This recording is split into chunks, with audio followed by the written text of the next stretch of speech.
বিস্তীৰ্ণ বালিময় শুকান মৰুভূমিৰ ওপৰত শ্যামল বননি গছলতিকাৰে মৰুদ্যান নিৰ্মাণেৰে বিশ্ববাসীক আকৰ্ষিত কৰা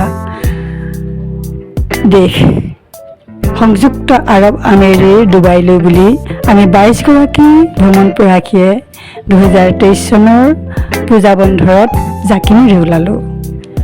সিদিনা 70 দশকত নিৰ্মাণ কৰা মৰুভূমিৰ ওপৰত বালিময় শুকান ডুবাইক মৰুদ্যান ৰূপে নিৰ্মাণ কৰা ডুবাইবাসীৰ যাদুকৰী চমৎকাৰপূৰ্ণ ৰূপ দৰ্শনৰ বাবে মুম্বাইত ৰাতিটো কটাই পিছদিনা ডুবাই অভিমুখী ইণ্ডিগো বিমানেৰে প্ৰায় 4 ঘণ্টাৰ আকাশী পথৰেৰে আমিবোৰে নেদেখাক দেখাৰ নোপোৱাক পোৱাৰ আনন্দত যেন আপোন পাহৰা হৈছিলোঁ। এখন তপত বালিময় মৰুভূমিক পত্ৰপুষ্প চামল গছলতিকাৰে সৰগৰ নন্দন কানন যেন যোৱা ডুবাইবাসীৰ সৃষ্টিশীল মনৰ উমান ল'বলৈ আমি আৰম্ভণিতেই আৱেগময় হৈ পৰিলোঁ। ডুবাই ৰানৱেত স্পৰ্শ কৰাৰ মুহূৰ্তত দেখিছিলোঁ বহুমূলীয়া আকাশলংঘী মহলবোৰৰ সমাহাৰ ঘটোৱা চকু চাটমৰা মহলবোৰ। বিমানবন্দৰটিৰ শিল্প নৈপুণ্যতাৰ চকমকীয়া ছবিয়ে মনটো আটাইৰে অনন্য কৰি পেলালে। পৃথিৱীৰ ভিতৰতে ষষ্ঠ ব্যস্ত বিমানকোঠৰ তালিকাত ডুবাই। যাৱতীয় কামখিনি সমাধা কৰি বাহিৰ ওলাই দেখিলোঁ আমাৰ বাবে এখন মাৰ্চিডিছৰ ডাবল ডেকাৰ বাছ ৰৈ আছে, লগত এজন গাইড।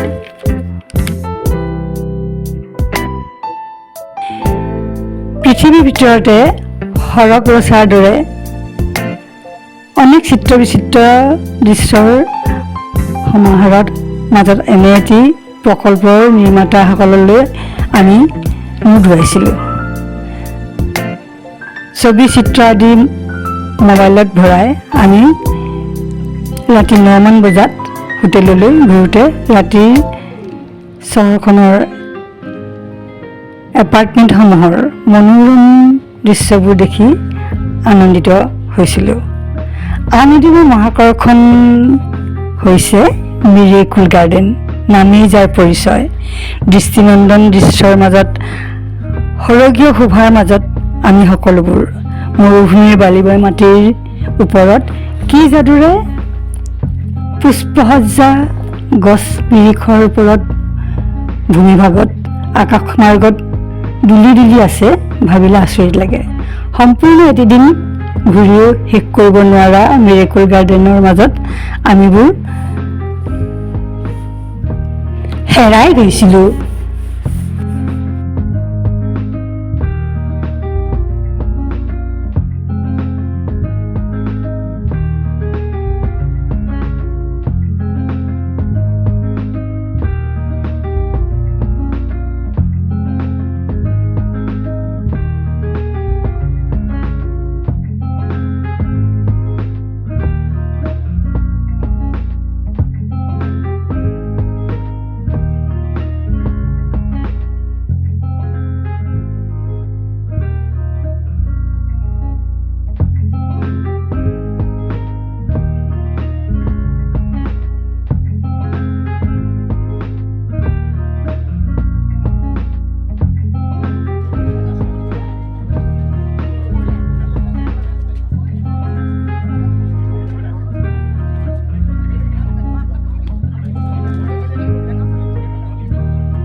জানিব পাৰিলোঁ এইবোৰ পৰ্যটনথলীৰ পৰা আহৰণ হোৱা ৰেভিনিউৰ দ্বাৰা দেশৰ অৰ্থনীতি মজবুত কৰিছে দেশখনে। মাত্ৰ 30% দেশীয় প্ৰজাৰ দেশ ডুবাইত ৰাজশাসনে পৃথিৱীত ভিন্ন দেশৰ ব্ৰেণ্ডিঙৰ দ্বাৰা দেশখনক সম্পূৰ্ণভাৱে সুন্দৰকৈ সজাইছে, পৰিচালনা কৰিছে। নাই চোৰ ডকাইত, নাই দুৰ্নীতিৰ দুষ্কাৰ্য, নাই আমাৰ দেশৰ দৰে ৰাজকোষ লুণ্ঠনৰ সৰলকীৰ আত্মঘাতী চিন্তাধাৰা এখন শান্তিপ্ৰিয় আৰু শান্তিপূৰ্ণ দেশ ডুবাই। মনত হাজাৰ আৰ্হি লৈ ঘূৰিলোঁ হোটেললৈ।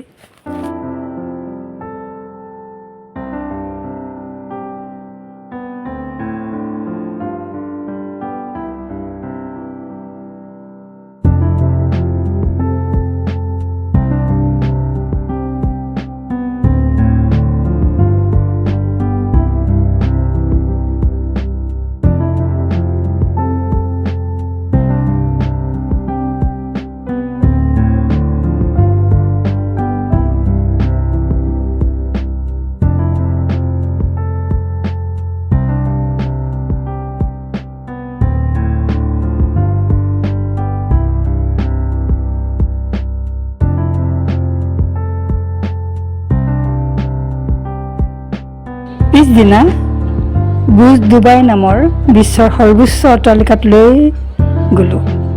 বুৰ্জ ডুবাইলৈ নগ'লে যেন ডুবাই ভ্ৰমণৰ সাৰ্থকতাই নাই।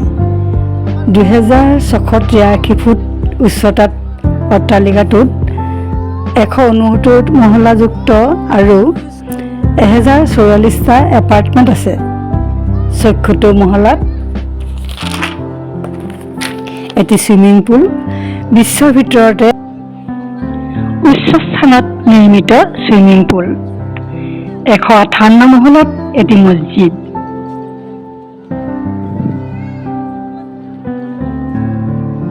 এশ নম্বৰ মহলাটো এজন ভাৰতীয়ই ক্ৰয় কৰিছে, নাম বি.আৰ. ছেত্ৰী।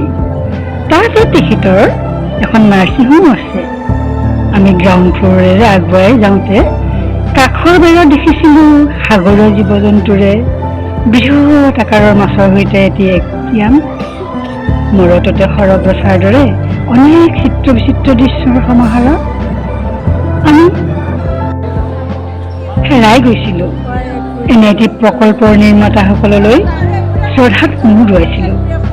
ছবি চিত্ৰ আদি মোবাইলত ভৰাই আমি ৰাতি 9মান বজাত হোটেললৈ বুলি ঘূৰোঁতে ৰাতিৰ চহৰখনৰ এপাৰ্টমেণ্টসমূহৰ মনোমুগ্ধকৰ দৃশ্যবোৰে মনত অনাবিল আনন্দ দিছিল।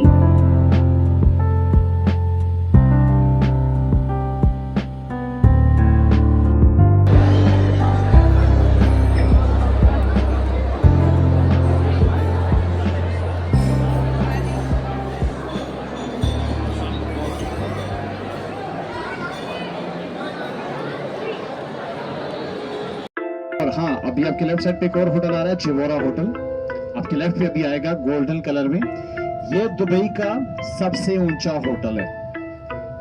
इसकी हाइट है 375 और इसके फ्लोर्स हैं 73। अभी इस टाइम दुबई का सबसे बड़ा होटल है ये हाइट के हिसाब से।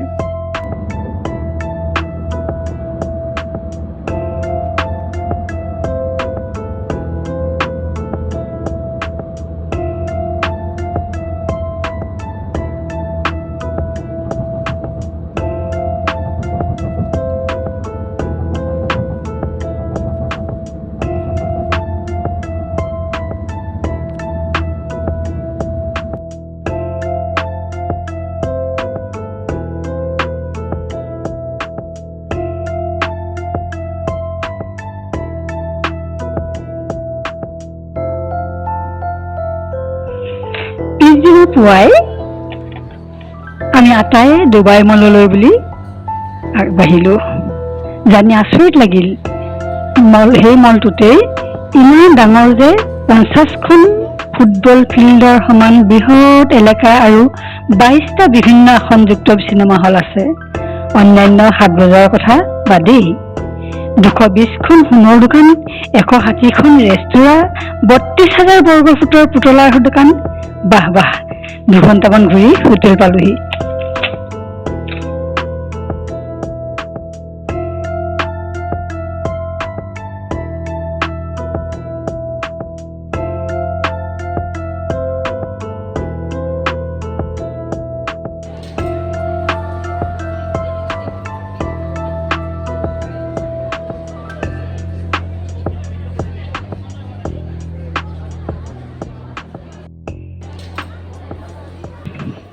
ডুবাইৰ বিখ্যাত গোলচকলৈ বুলি যাত্ৰা কৰিলোঁ।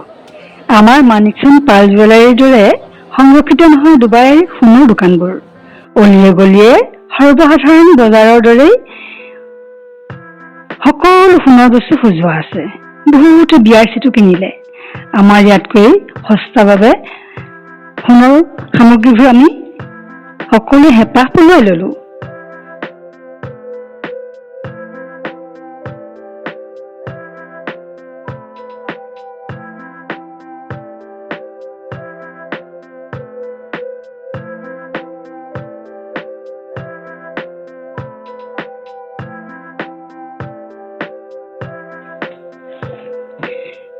ডুবাই মলৰ স্মৃতিৰে সেইদিনা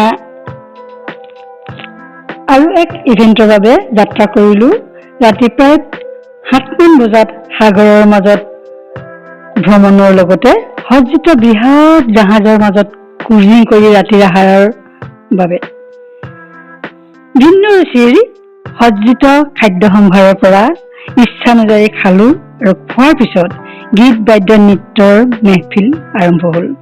সকলোৱে নাচি বাগি আনন্দত আত্মহাৰা হলোঁ।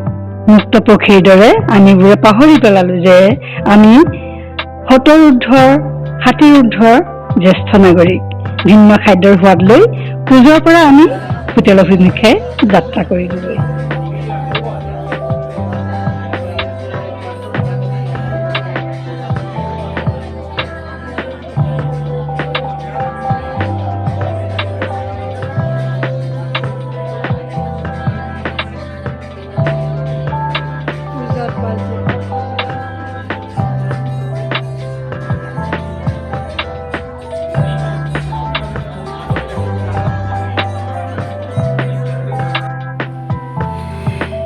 তৃতীয় দিনা পুৱাতেই ডুবাই চিটি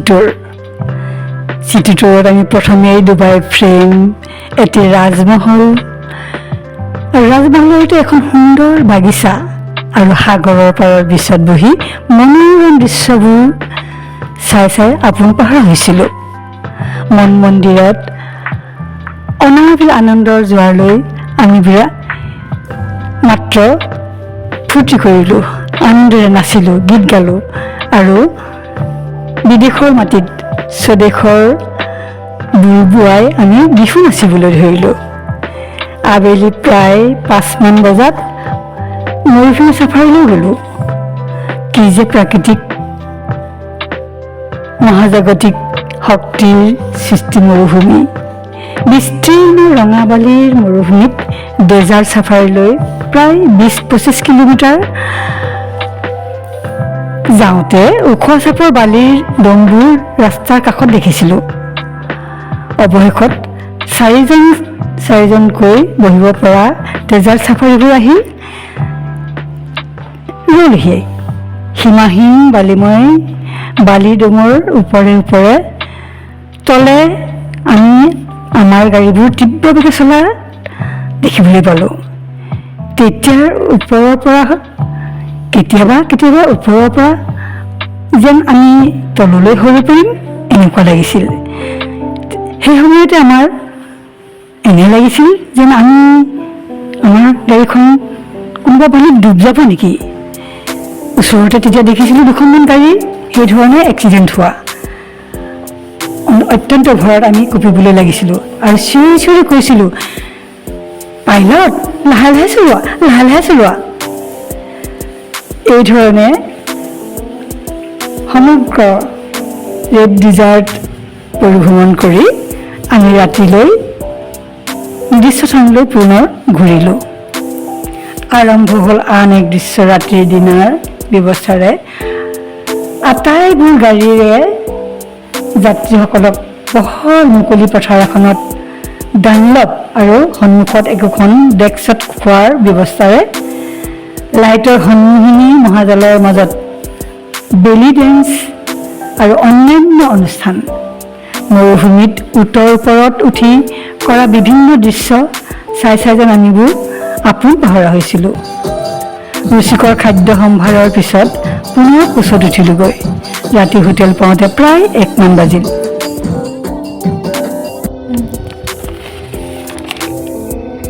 গোটেই ৰাতি ৰেড ডেজাৰ্ট চাফাৰীৰ আজব লগা দৃশ্যবোৰ স্মৃতিৰ দলিচাত ভাহি আহিছিল।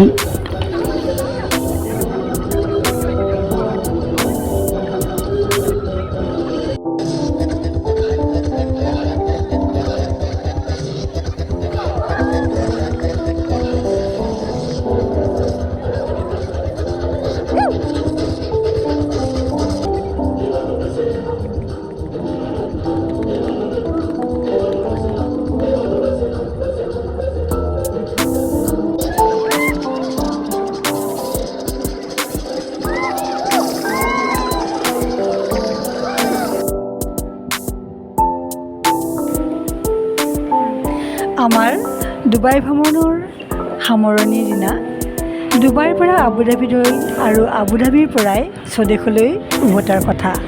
ইটিনেৰীৰ সন্নিৱিষ্ট ডুবাই ভ্ৰমণো সামৰণি হ'ব।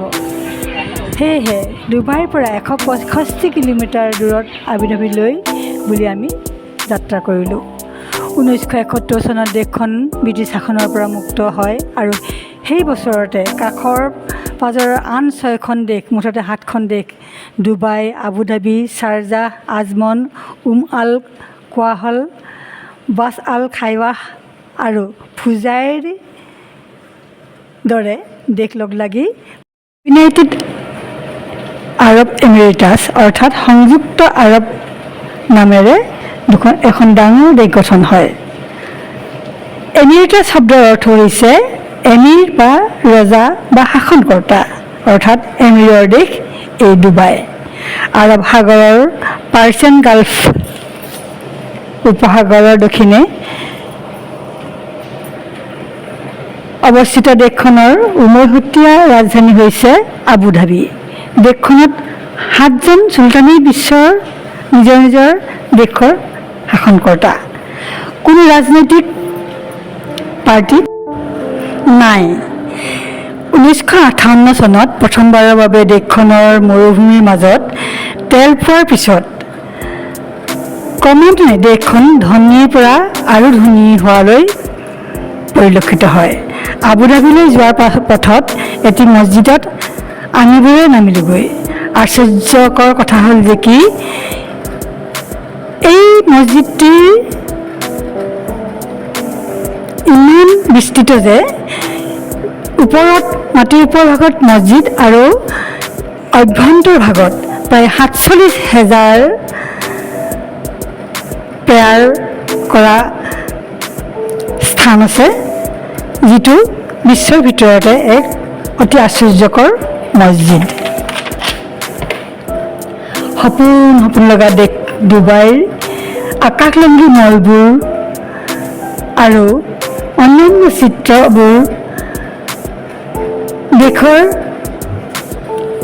যি আৰ্থিক অৱস্থা এইলৈ মন মগজুত গভীৰ ছাঁ পেলাইছিল। ৰাতিলৈ স্বদেশলৈ বুলি যাত্ৰা কৰিলোঁ ডুবাই ভ্ৰমণৰ স্মৃতিলৈ।